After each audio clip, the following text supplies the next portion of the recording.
ಒಂದೊಂದು ಟೈಮಲ್ಲಿ ಅವ ಸಿಕ್ಕಾಬಿಟ್ಟು ಆರ್ಡರ್ ಮಾಡ್ತಿದ್ದ ಮಲ್ಕಪ್ಪ. ಒಂದು ಸರ್ತಿಗಂದರೆ ನೀವು 21 ತುಳಿನ ಮಾಡ್ಕೊಳ್ತಾ ಯಾರೂ ಅಷ್ಟರಲ್ಲಿ ತುಳಿ ಕಳಿಸಲಿಲ್ಲ. ಹೋಗಿದ್ದು ಹಾಗೆ ಬಂತು ಒಂದು ಸರ್ತಿ, ಎಲ್ಲರೂ ಕಂಗಾಲು.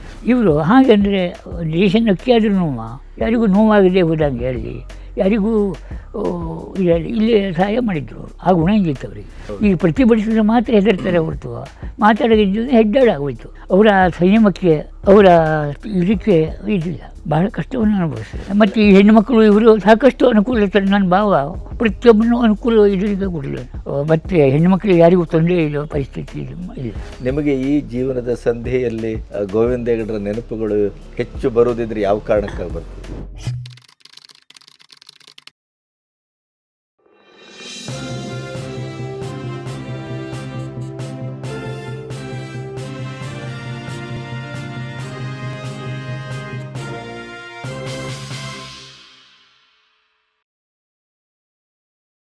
ವಿಷ್ಣು ಭಟ್ರೆ, ಈಗ ನಾವು ಅವರ ಬಹುಮುಖಿ ವ್ಯಕ್ತಿತ್ವ, ಅದರ ಜೊತೆಗೆ ಅವರ ಸಾಹಸ ಮತ್ತು ಅವರ ಕೃತುಶಕ್ತಿ ಈ ಎಲ್ಲವನ್ನು ಇಟ್ಕೊಂಡು ಮಾತಾಡ್ತಾ ಇದ್ದೇವೆ. ಎಲೆ ಸಾರಿಗೆ ಮಾಡಿದಂಥ ವಿಷಯದಲ್ಲೂ ಅವರೊಂದು ದಾಖಲಾರ್ಹವಾದಂಥ ಒಂದು ವ್ಯವಸಾಯ ಅದು. ಅದರಲ್ಲಿ ಕಳ್ಕೊಂಡಿದ್ದಾರಾ ಪಡ್ಕೊಂಡಿದ್ದಾರಾ ಅನ್ನೋದು ನನಗೆ ಗೊತ್ತಿಲ್ಲ. ಆದರೆ ಆ ಅಶ್ವತ್ಥ ಕಟ್ಟೆ, ಆ ಎಲೆ ಸಾರಿಗೆ, ಅವರದೇ ಆದಂಥ ಒಂದು ವಿಶಿಷ್ಟ ಬನಿಯನ್ನು, ಅದರೊಳಗೆ ದುಡ್ಡು ಕೈ ಹಾಕಿ ತೆಗೆಯೋದು ಪಟ್ಟಿ, ಇವೆಲ್ಲ ನಮ್ಗೆ ಇನ್ನಿಗೂ ನೆನಪಿದೆ. ಅದು ಹೇಗೆ ಆರಂಭ ಆಯಿತು ಏನು? ಅದು ಮೊದಲಿಕವರು ಎಲೆ ಸಾರಿಗೆ ಮಾತ್ರ ರಾಣಿಬೆನ್ನೂರು ಶುರುವಾಯಿತು. ಆಗ 8ನೇಗೆ ಕಟ್ಟು ಹೊಳ್ಕೊಳ್ಳಿ ಎಲ್ಲರೂ ಹುಬ್ಬೇರಿಸಿದ್ರು. ಎಲೆಗೆ ಒಂದು ಕಟ್ಟಿ 8ನೇ ಹೊಳಿ ಅಂದರೆ ಆ ಕಾಲ ಅದು. ಯಾಕೆಂದರೆ 3 ರೂಪಾಯಿ ಪೊಟ್ಲೆಗೆ, 2.5 ರೂಪಾಯಿ ಪೊಟ್ಲೆಗೆ ನಾವೆಲ್ಲ ಕೊಟ್ಟಾಗಲೆ. ಅಂದರೆ ಆ ರೇಟ್ ಬಂದ ಮೇಲೆ ಇವರು ಅವರಿಗೆ ದೂರನ ಸಂಬಂಧವೂ ಆಯಿತು. ವೆಂಕಪ್ಪ ಹೆಗಡೆರು ಅವ್ರದ್ದು ರಾಣಿಬೆನ್ನೂರು ಇದು ಇತ್ತು, ಸಾರಿಗೆದಿತ್ತು.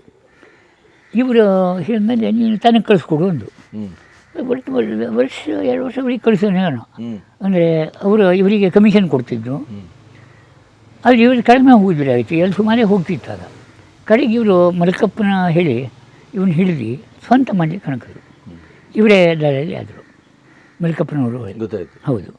ಕಡೆಗೆ ಅವರ ಮಗ CMನೂ ಹೌದು. ಅಂದರೆ ಇವರು ಸ್ವಂತ ಸಾರಿಗೆ ಮಾಡಿದ ಮೇಲೆ ಸಾಮಾನ್ಯ 2-3 ಜನ ಅಂಡ್ರೆ ದಲಾಲರು, ಅದರಲ್ಲಿ ನಾನು ಒಬ್ಬ ಹೌದು. ಹೌದು. ಈಗ ಅಂದರೆ ಸಂಜಪ್ಪ ನೀರು ಕುಡಿದು ಒಂದು ಚೂರು 2 ಚೂರು ಎಲೆ ಬುಟ್ಟು ಮಾಡ್ಕೊಂಡು ನಾನು ಒಂಚಗೇರಿ ನಮ್ಮ ರಾಣಿ ಭಾಗವತರು ಹೆಸರು, ಅವ್ರದ್ದು ಹೈಯೆಸ್ಟ್ ಹೋಗ್ತಿತ್ತು. ಅವರು 3 4 ಚೂಳಿ ತಗೊಂಡೋಗಿ ಕೊಡ್ತಿದ್ರು.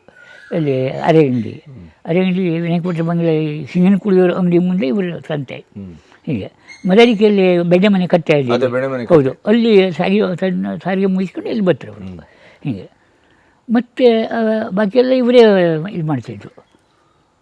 ಸಾಲು ಕೊಡೋದು ಯಾರು ಇದ್ದ ನೆನಪಿದೆ ನನಗೆ. ಅಂದರೆ 100 ಅದರಲ್ಲಿ ನಾವು 2 ಜನ, ನಮ್ಮದು ಪಟ್ಟಿ ಇದ್ದಿತ್ತು. ಅಂದರೆ ಎಲ್ಲ ಇಂತಿಷ್ಟು ಈಗ ಕೊಟ್ಟಿದ್ದು ದುಡ್ಡು ಯಾವಾಗಲೂ ದುಡ್ಡು ಕೊಡೋದು ಅಲ್ಲಿ ಹೀಗೆ ಮಾಡ್ತಿದ್ದೆ. ಆದರೆ ಒಂದೊಂದು ಟೈಮಲ್ಲಿ ಅವ ಸಿಕ್ಕಾಬಿಟ್ಟು ಆರ್ಡರ್ ಮಾಡ್ತಿದ್ದ ಮಲ್ಕಪ್ಪ. ಒಂದು ಸರ್ತಿಗಂದರೆ ನೀವು 21 ತುಳಿನ ಮಾಡ್ಕೊಳ್ತಾ ಯಾರೂ ಅಷ್ಟರಲ್ಲಿ ತುಳಿ ಕಳಿಸಲಿಲ್ಲ. ಅದು ಹೋಗಿದ್ದು ಹಾಗೆ ಬಂತು ಒಂದು ಸರ್ತಿ, ಎಲ್ಲರೂ ಕಂಗಾಲು. ಕಡೆಗೆ ಮತ್ತದೇ ಚೊಕ್ಕ ಮಾಡಿ ಇದನ್ನು ಮಾಡಿ ಮತ್ತು ಯಾರಿಗೋ ಕೊಟ್ಟು ಏನೋ ಮಾಡಿದ್ದಾರೆ. ಆದರೂ ಧೃತಿಗಳಿಲ್ಲ ಅವರು. ಈ ಎಷ್ಟು ಜನ ಬಂತು ಹೊಳಿ ಮನೆಯೊಳಗೆ ಆಗಿತ್ತು ಇಲ್ಲಿ ಮಾಡ್ತಿದ್ರು. ಹುಡುಗಾಟ ಗತಿಯಲ್ಲ, ಎಲ್ಲ ಸಂತೆ ಮುಚ್ಚಿ ಹೋಗ್ತಿತ್ತು. ಅವರು ಮಾಡಿದ್ದಾರೆ ಅದೇ ಎಲೆ ಸಂತೆಗೆ. ಆದರೆ ಗೌರವಯುತ ಮಾಡಿದರೆ ಮತ್ತು ಯಾರಿಗೂ ಎಲೆ ಸಂತೆಯಲ್ಲಿ ಇದು ಮಾಡಲಿಲ್ಲ. ಮತ್ತು ಆ ಕಾಲದಲ್ಲಿ ಅವತ್ತಿನ ದಿನದಲ್ಲಿ ಒಂದು ದುಡ್ಡು ಎಲೆ ಬೆಳೆದವರಿಗೆ ಕೈಯಲ್ಲಿ ಓಡಾಡುವ ಕೆಲಸವನ್ನು ಮಾಡಿದ್ದಾರೆ. ಅಂದರೆ ಕೆಲವು ಜನ ಈಗ ನಾನೇ ಎಲೆ ಕೊಡ್ತೀನಿ, ಒಂದು ಸ್ವಲ್ಪ ದುಡ್ಡು ಕೊಡು, ಹೀಗೆ ಎಡಗಡೆ ಅಂದರೆ ಮುಂದಾರೆ ತಗೊಂಡು ಹೋಗೋದು ಇದ್ದಿತ್ತು, ಕೊಡಬೇಕು. ಕೆಲವು ಜನ ಕಡೆಗೆ ತಗೊಳ್ಳುವವರು ಇತ್ತು, ಎಲ್ಲ ಅನುಕೂಲಸ್ಥರು, ಒಟ್ಟು ಆದಮೇಲೆ ಕೊಡು, ಹೀಗಿದ್ದವರು ಇರ್ತಿದ್ರು. ಆದರೆ ಇವರು ಎಲ್ಲರ ವಿಶ್ವಾಸ ಗಳಿಸಿದ್ರು. ಇವರಿಗೆ ಎಲೆ ಇದು ಬರ್ತಿತ್ತು. ಯಾಕೆಂದರೆ ಮೊದಲಿಗೆ ರೇಷನ್ ಅಂಗಡಿ ಇದರಲ್ಲಿದ್ದಾಗ ಅವರು ಮಾಡಿದ್ರಲ್ಲಿ ಎಷ್ಟೋ ಜನರಿಗೆ ಸಹಾಯ ಮಾಡಿದರು.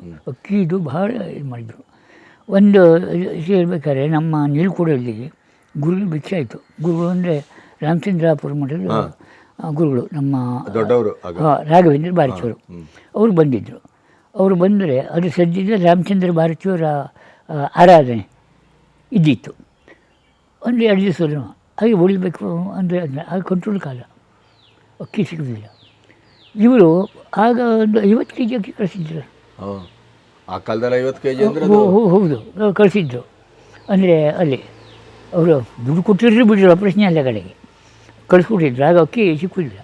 ಒಂದೊಂದು ಟೈಮಲ್ಲಿ ಈ ನವರಾತ್ರಿಗೆ ಅಕ್ಕಿ ಇಲ್ಲದೆಯ ಈ ನಾವು ಬೆಣತಿ ಅಕ್ಕಿ ಈ ತರಲಿಕ್ಕೆ ಹಳದಿ ಬಿಡಕ್ಕೆ ಹೋಗ್ತಿದ್ದೆ, ಕುಚ್ಚಿ ಅಕ್ಕಿ ನೋಡಿ. ನವರಾತ್ರಿ ನಾವು ಈಗ ಕರಾವಳಿ ಬದಿಗೆ ಕುಚ್ಚಿ ಅಕ್ಕಿ ಮಾಡ್ತಾರೆ, ನೈವೇದ್ಯ ಮಾಡ್ತಾರೆ. ನಮ್ಮಲ್ಲಿ ಬೆಣತಿಗೆಯಲ್ಲಿ ನಮ್ಮಲ್ಲಿ ಮಡಿಗೆ ಗಿಡಿಗೆಲ್ಲ ಮಾಡೋದು. ಹೌದು, ಬೆಣತಿಗೆಯ ಹೌದು, ಬೆಣತಿಗಿಲ್ಲ.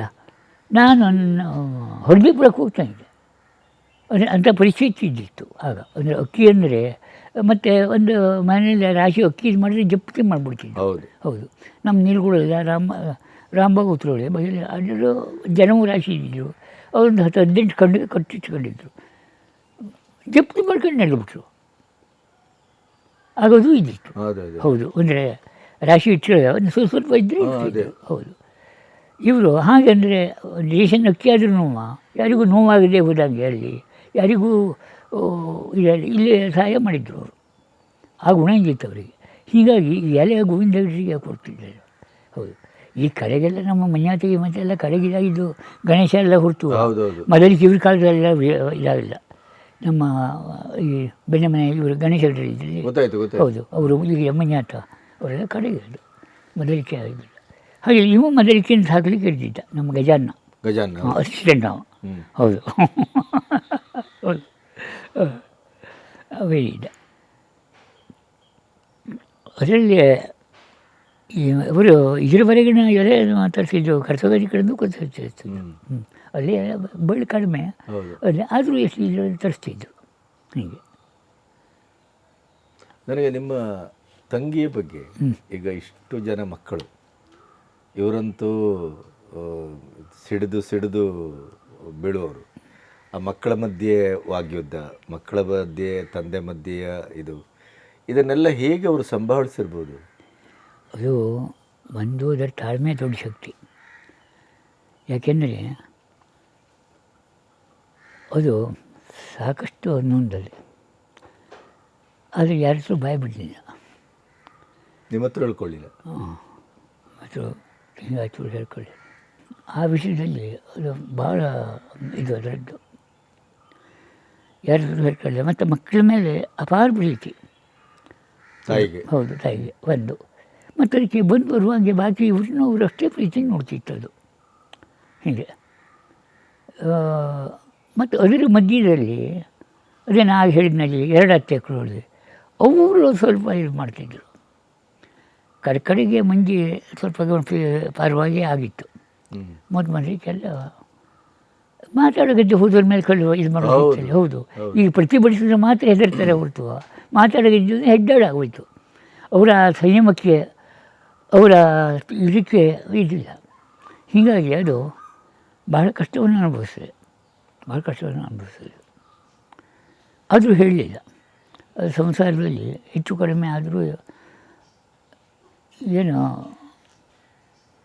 ಇದು ಮಾಡಲಿಲ್ಲ. ಗೋವಿಂದ ಹೆಗಡರು ಅಂದರೆ ನಿಮ್ಮ ಅಳಿಯಂದಿಯರು ಸೊಸೆಯಂದಿಯರ ಬಗ್ಗೆ ಏನು ಹೇಳ್ತೀರಿ? ಯಾರು?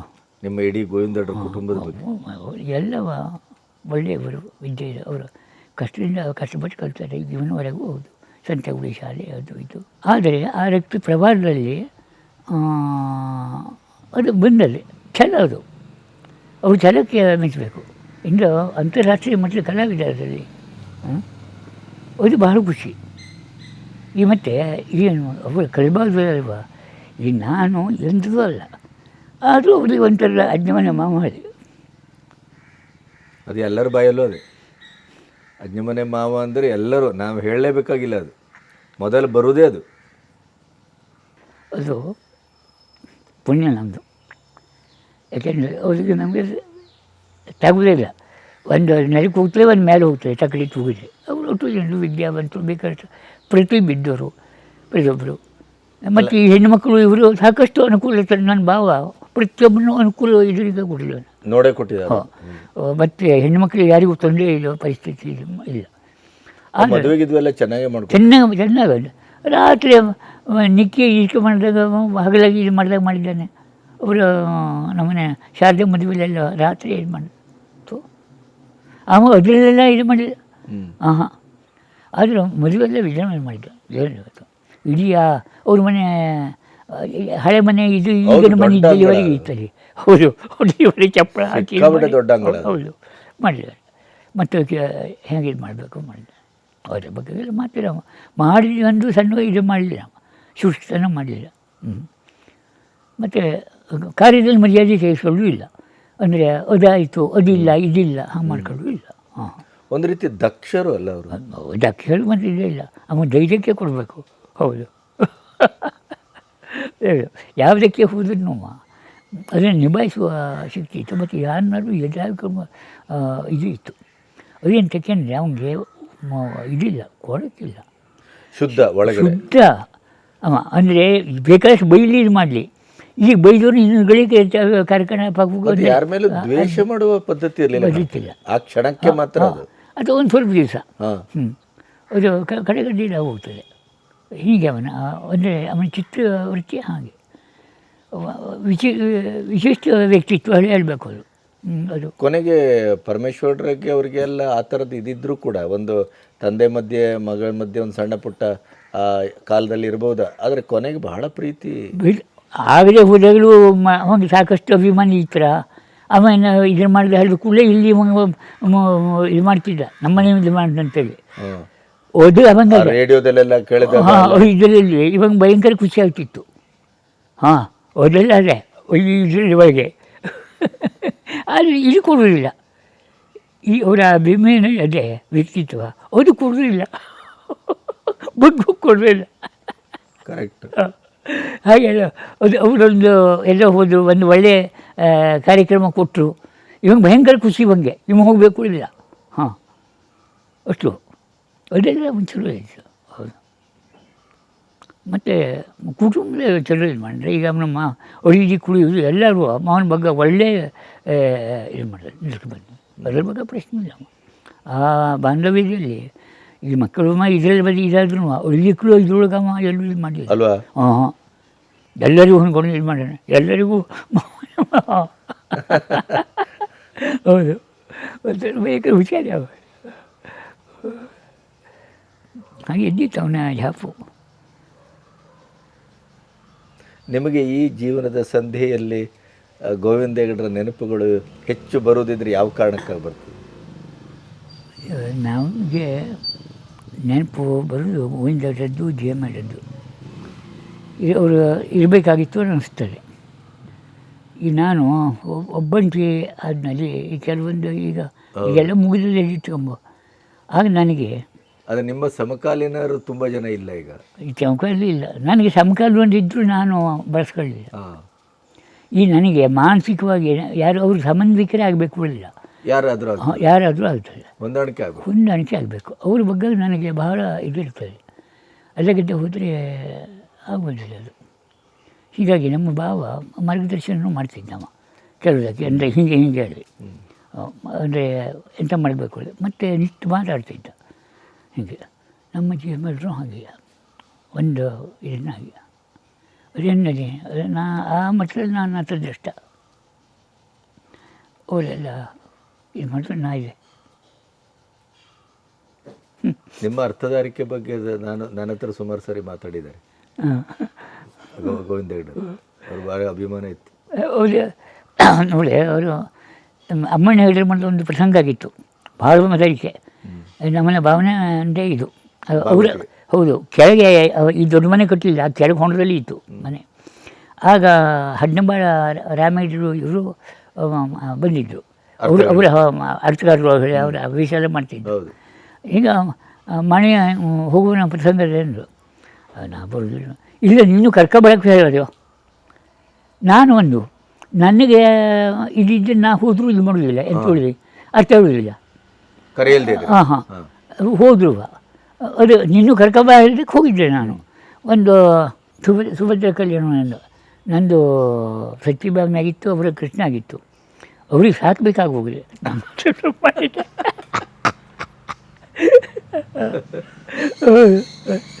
ಹೀಗೆ ಆಗಿದೆ. ಒಂದು ಸತಿ ಕೊಂಡಕುಳಿ ರಾಮೇಶ್ವರ ಹಾಗೆಯ ಹಿರಿಯ ದೇವಸ್ಥಾನದಲ್ಲಿ ನಾನು ಭಟ್ರು ಇದು ಕರ್ಣಪರ್ವ, ನಂದು ಅರ್ಜುನ, ನಾನು ಭಟ್ಟಂದು ಶಲ್ಯ, ರಾಮೇಶ್ವರ ಇದು ಕೌರವ. ಅವರು ಶಲ್ಯನ ಹತ್ರ ಎಂತ ಹೇಳ್ತಾರೆ ಕೇಳಿದ್ರೆ, ನಿನ್ನೆ ಅಧಿಕಾರದಿಂದಲೂ ತಗೊಂಡೋಗಿ ನೀನು ಕರ್ಣನ ಇದಕ್ಕೆ ಮಾಡ್ತಿದ್ದೆ, ಆದರೆ ನೀನು ವಯಸ್ಸಿಗೆ ಗೌರವ ಕೊಟ್ಟು ಹೇಳ್ತೇನೆ, ಅವನು ಇದು ಭಾಳ ಪದ್ಯ ಹಾಗೆ ಹೇಳುವುದಿಲ್ಲ ಅಲ್ಲಿ. ಮಾವ ಕೋಪಿಸ ಬೇಡ ಅಂದರೆ ನೀವು ಗತಿ ಹೇಳ್ತೇನೆ, ಇವರು ಹಾಗೆ ಹೇಳ್ತಾರೆ. ನಾನು ಭಟ್ರು ಅದನ್ನು ವಿರೋಧ ಮಾಡೋದಿಲ್ಲ, ಅವರು ಶಲ್ಯನ ಮಾಡಿದ್ರು ವಿರೋಧ ಮಾಡೋದಿಲ್ಲ.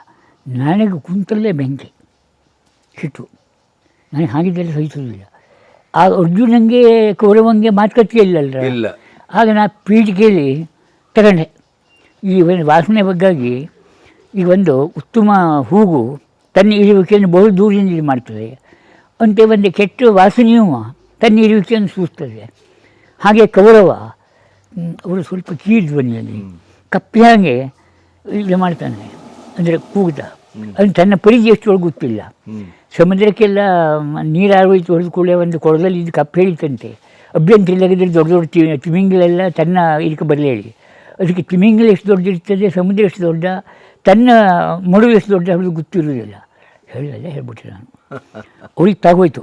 ಮುಗಿದ ಮೇಲೆ ಇವರು ಮಾಸ್ತರೋ ಏನೋ ಅಂತ ಗೊತ್ತಿಲ್ಲ, ಈಗ ತಯಾರಿಯೇ ಹೀಗೆ ಎಲ್ಲ ಪಕ್ಕದ ವಾದಕ್ಕೆ ಹೋಗ್ತಾರೆ ಹೇಳಿ ಬೆಳಗ್ಗೆ ಮುಂಚೆ ಹೇಳೋಕೆ ಕಾಣ್ಕೋದು. ಆ ಹೆಬ್ಬಾರ್ತಿಗೆ ಗಣೇಶ ಇದ್ದರು, ಅವರು ಕೃಷ್ಣ ಆಗಿತ್ತು.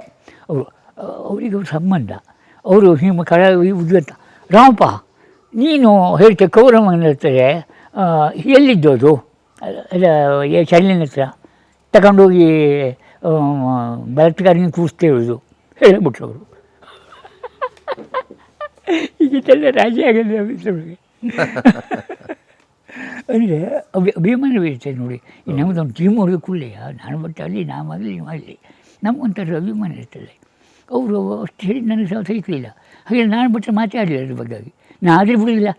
ಹಾಂ ಅವರಿಗೆ ಮೇಲೆ ರಥ ಹಚ್ಚೋಕೆ ಸಾಕಬೇಕು ಮಾಡ್ಬೋದು. ಹೌದು, ಅದು ಅವ್ರು ಮಾತಾಡಲಿಲ್ಲ. ನನಗೆ ಭಾರಿ ಅಂಕ ಬೇಜಾಯಿತು.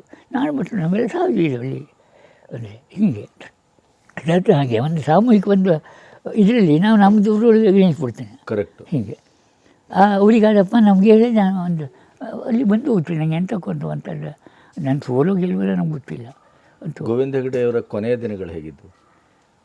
ಕೊನೆಯ ದಿನಗಳು ಅದೇ ಒಂದು ಇದರೊಳಗೆ ಸಿಕ್ಕಿ ನಿಮ್ಗೆ ಗೊತ್ತಿರ್ಬೋದು. ಹೌದು.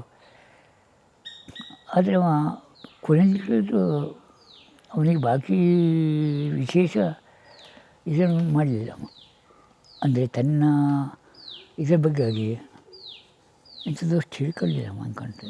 ಇಲ್ಲ ಅಷ್ಟಿಲ್ಲ. ಅಂದರೆ ಅಲ್ಲಿ ವ್ಯವಸ್ಥಿತರು ಮಾಡಿದರು ಇವರು. ಆದರೆ ಮೊದಲಿಗೆ ಲವಲೇಖನ ಇರುವಲ್ಲಿವರೆಗೆ ಎಲ್ಲದ್ರ ಬಗ್ಗೆಗೂ ವಿಚಾರ ಮಾಡ್ತಿದ್ದಮ್ಮ.